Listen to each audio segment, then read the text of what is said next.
वहां पर अगर एक बार इनको अपने बारे में विचार करना चाहिए। प्रियंका मौर्य जी के साथ गलत बयानी हुई और गलत बर्ताव हुआ तो फिर उसकी वो उसकी तो निंदा होनी चाहिए। लेकिन आपने भी तो मौका, आप पर भी तो मौका परस्ती का आरोप हो सकता है कि आपने भी उस व्यक्ति को चुना ताकि आप कांग्रेस को दिखा सकें जो आपके पोस्टर में थी, आज हमारी पार्टी में है। लेकिन मैं अजीज खान, डॉक्टर अजीज खान समाजवादी पार्टी से हमारे साथ जुड़े हैं, उनसे भी बात करेंगे। लेकिन उससे पहले निदा खान का आरोप है कि उन्हें ससुराल में परेशान किया गया, 3 तलाक दे दिया गया, उनके साथ नाइंसाफी होती रही, लेकिन तौकीर रजा ने उनकी मदद नहीं की। निदा खान ने और क्या क्या आरोप लगाए, आइए सुनिए। मुझे लगता है योगी ही यूपी होगी, क्योंकि मुझे लगता है वहां महिलाओं को पूरा सम्मान मिलता है और साथ ही साथ देखा जाए तो उन्हें एक महिला सशक्तिकरण की तरफ मतलब प्रेरित किया जाता है कि आप उनकी तरफ आगे बढ़। मेरी ये शिकायत है कि मतलब मेरी शादी उनके बड़े भाई के बेटे से हुई थी, सगे। तो उनके भतीजे ने मुझे घर से निकाल दिया था मारपीट करके। उसके बाद मैंने उसकी शिकायत भी करी, पूरे खानदान में बताया कि उसने मारपीट करके घर से निकाल दिया है, ये है वो है। और मेरा मिसकैरेज भी हुआ था। और मैं जब मेरा एमकॉम का फर्स्ट ईयर था, मैं एग्जाम देने गई तो एग्जामिनेशन सेंटर से भी ले आए।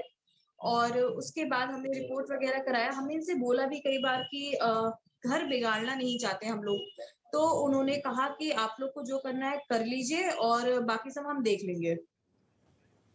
क्या कहेंगे डॉक्टर अजीज खान, उत्तर प्रदेश के सियासी रण में अब सास वर्सेस बहू हो रहा है और ससुर वर्सेस बहू भी हो रहा है। आनंद जी, ऐसा है कि पहली बात तो इनका ये पारिवारिक लड़ाई है, मैं उस पर कुछ नहीं कहना चाहता हूं। और नो डाउट कि समाजवादी पार्टी समाजवाद की बात करती है, सामाजिक समरसता की बात करती है, भाई और बंधुत्व की बात करती है, आपस में तालमेल की बात करती है। लेकिन बीजेपी हमेशा नफरत फैलाने की बात करती है। वो तो परिवार को परिवार से लड़ा दे, ये कोई नई बात थोड़ी है। पता नहीं किसको किससे लड़ा दे, पड़ोसी को पड़ोसी से लड़ा दे, ये तो इसके उसकी विचारधारा में उसकी सोच है।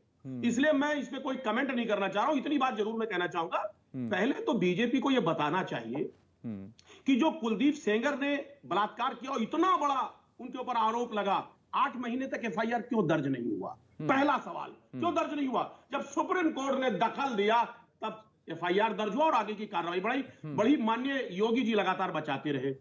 स्वामी चिन्मयानंद को देखें आप, क्या क्या आरोप लगे।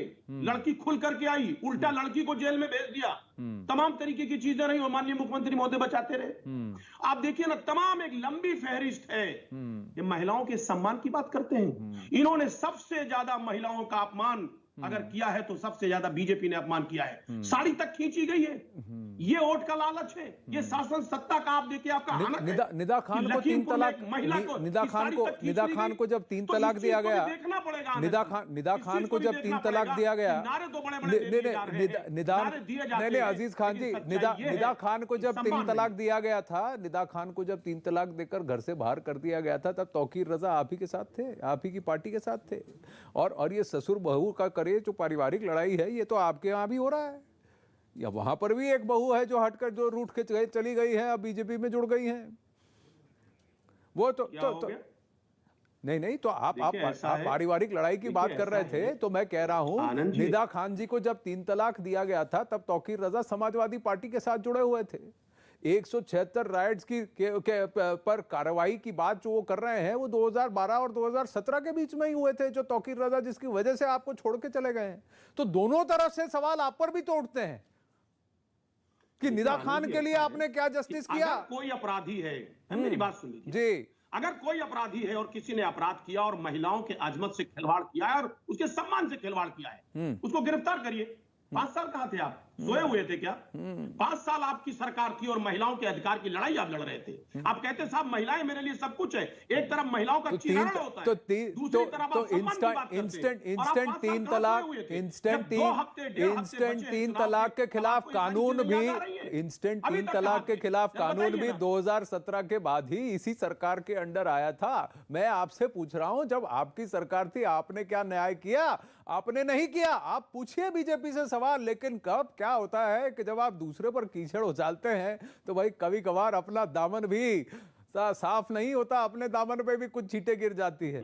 ये देखने की जरूरत होती है। अजीज खान जी, मैं ये पूछ रहा हूं कि क्या महिलाएं 4-5 बजे के बाद समाजवादी पार्टी के शासनकाल में घर से अपने आप बेखौफ निकल सकती थी? क्या ये हो सकता था? जो उत्तर प्रदेश में जो महिला, नहीं, मैं आपसे पूछ रहा हूं कि हाईवे पर किन महिलाओं की गाड़ियों पर नहीं, हाईवे पर, उत्तर प्रदेश के हाईवे पर रात को 7 बजे के बाद कोई भी गाड़ी, कोई भी परिवार गाड़ी लेकर जाने में कब डरता था, कब तरसता था, ये सवाल भी है। निदा खान को आपने क्या क्या जस्टिस दिलाया, ये सवाल भी है। तौकीर रजा की क्या आपने मजम्मत की, ये सवाल भी है। लेकिन आपने बीजेपी से जो सवाल पूछे उसका जवाब समीर सिंह दे दे। समीर सिंह, मैं खुलेआम नेशनल चैनल पर, देखिए आनंद जी, नहीं, अभी तो आप तब कह रहे हैं जब तौकीर रजा आपकी पार्टी छोड़ के गए। जी समीर सिंह, पार्टी के प्रवक्ता, नहीं, आप पर काफी सारे, देखिए अजीज, समाजवादी पार्टी ने आप पर भी आरोप लगाया है कि आप भी कोई दूध के दूल्हे नहीं है। आपकी पार्टी ने भी बहुत लोगों को, ऐसे लोगों को संरक्षण दिया, ऐसे लोगों को प्रोटेक्ट किया जिन्होंने महिलाओं का शोषण किया। समीर सिंह जवाब दें। नहीं, देखिए, एक भी आदमी नहीं बता सकते कि हमने किसी को बचाने का प्रयास किया और किसी को संरक्षण देने का प्रयास किया, ये तो झूठ है। समाजवादी पार्टी का चेहरा गायत्री प्रजापति है, जो बलात्कार में आजीवन कारावास की सजा झेल रहे हैं और समाजवादी पार्टी के सबसे कद्दावर मंत्री थे और समाजवादी पार्टी के एटीएम बैंक थे। जब चाहते थे समाजवादी पार्टी के लोग उससे पैसे निकालते थे, खनन के माफिया थे। रही बात दूसरी, निदा खान ने, समीर सिंह जी का लिंक हमसे टूट गया। ये टेक्नोलॉजी के कुछ चैलेंजेस हैं, उनसे फिर जुड़ेंगे, बात पूरी करेंगे समीर सिंह। उससे पहले आपको बता दें कि जिस मौलाना